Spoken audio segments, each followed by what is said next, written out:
भविष्याशी खेळणाऱ्या सरकारचा धिक्कार असो. युवक काँग्रेस जिंदाबाद. शिवाय जिंदाबाद. युथ काँग्रेस जिंदाबाद. आमदार फोडो, खासदार फोडो, प्रधानमंत्र्यांची पेटी फोडो, नीटचा पेपर फोडो, नीटचा पेपर फोडो, फोडफोड करणाऱ्या सरकारचा, विद्यार्थ्यांच्या भविष्याशी खेळणाऱ्या भाजप सरकारचा, भाजप सरकारचा पेपर बोड्या हरामखोर, हरामखोर, बीएटी बोड्या हरामखोर, पेपर बोड्या हरामखोर.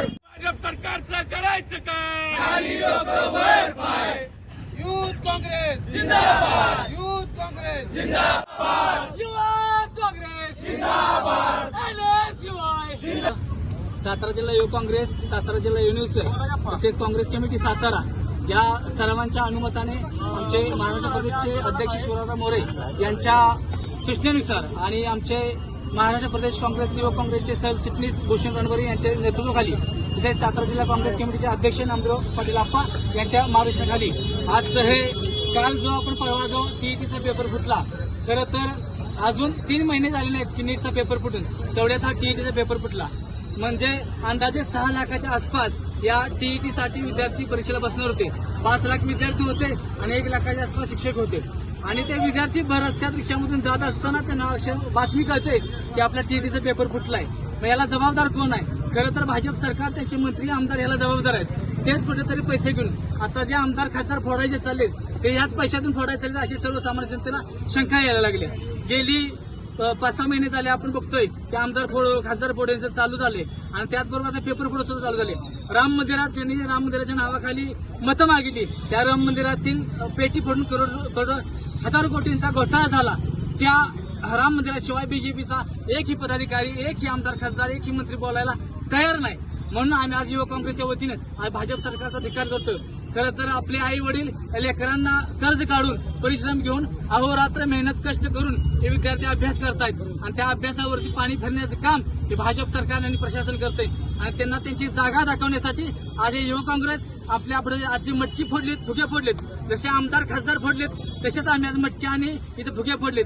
मटक्यांचं फुग्यांसारखं त्यांचं आता आयुष्य झाले त्या आमदारांचं खासदारांचं 50-50 कोटीला 100-100 कोटीला हे आमदार आणि खासदार फोडायला चाललेत.